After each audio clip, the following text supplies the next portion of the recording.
The second truth I want to share with you is that sexual sin is a liar.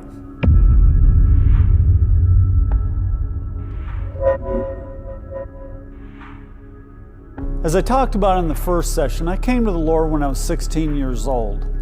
I eventually backslid because I believed the lie that I could not walk in victory over sexual temptation. When I backslid, I plunged into great spiritual darkness. The further away from God I got in my sin, the more deceived I became about everything in life. I was a mess. The Bible talks about the deceitfulness of sin.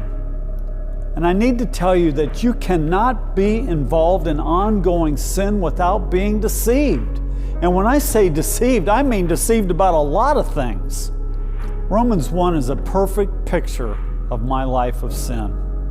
It says that these people who were so driven by sexual lust that they suppressed the truth in unrighteousness and exchanged the truth of God for a lie.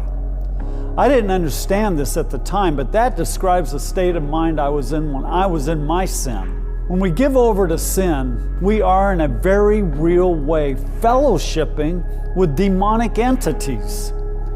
Jesus said that Satan is the father of lies and that there is no truth in him. These spiritual beings bring their atmosphere of deception into our lives, and it taints all of our perceptions in life. I was very deceived and believed many falsehoods about God, about other people, and most of all about myself. In spite of my utter confusion in life, I had a ridiculous amount of confidence that I had a handle on the truth. I was absolutely clueless as to how deceived I was. So the first thing I'm going to ask you to do is to just acknowledge to yourself that sin has probably affected your grasp of truth more than you have realized. You will never really come into truth until you can see the lies that you have bought into. Let me share a few untruths that I bought into when I was in that terrible period of spiritual darkness. The first lie I believed was that pornography, masturbation, and hooking up with girls would be awesome experiences. And it is true that sin is pleasurable for a season. But as you give over to sexual sin, each experience becomes a little less pleasurable, and before you know it, a lot of what you give over to is just because you're addicted to it. And that brings me to the second lie, that there are no lasting consequences attached to sin. Solomon said his own iniquities will capture the wicked, and he will be held with the cords of his sin. I'll get into this more in the next session, but for now, let me just say that there are dreadful and long-lasting consequences that will be very difficult to get rid of. The third lie I bought into was that I was a godly guy with a little sin problem. In 1983, I was in Bible school and was so full of lust for girls in my class that I could hardly concentrate on what my instructors were teaching us. Many times I would leave school and go to an adult bookstore to act out and give over to my lust. And yet at the same time, I actually believed that I was walking with God. I thought the intensity of my personality meant I had this passionate love for the Lord. And of course, I wanted to believe the best about myself, so I convinced myself that I was on fire for God. But the truth was, only a few months after entering Bible school, I was already backslidden in my heart. The idea that I was living a godly life is ludicrous to me as I look back upon it now. The truth was that I was a hypocrite, putting out an image of being a godly young man while living in habitual sexual sin in secret. The fourth lie I accepted and believed was that my sexual sin wasn't that bad. This tendency to minimize the evil nature of sin is common with anyone who gives himself over to sin. The more a person sins, the tinier God and His commandments become in his thinking. The deeper a person goes into sin, the less he's affected by biblical admonitions about sin.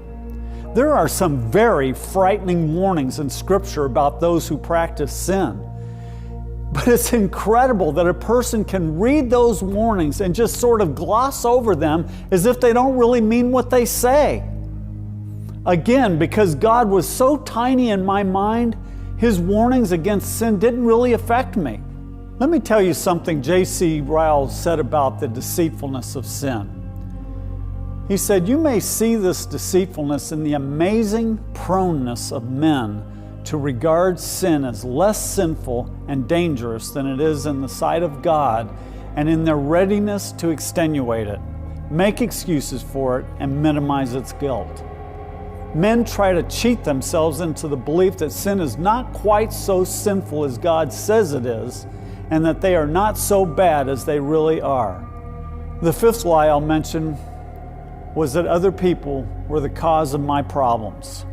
For instance, because I was so domineering and manipulative with my wife, every time she attempted to talk to me about my sinful life, I would find a way to somehow turn it around and make her feel as though she was the cause of my problems. And if it wasn't them, then I would blame God for making me the way that I was. And on it went, deceiving and being deceived. Maybe you can relate to some of the things I dealt with, but I have good news. God can turn everything around for you just like He did for me. David said, "The Lord is near to all who call upon Him, to all who call upon Him in truth." If you will begin to call upon the Lord to expose the lies of the enemy that you have bought into, and to bring you into the truth about yourself and your situation, He will surely answer your prayer. Start calling out to Him today.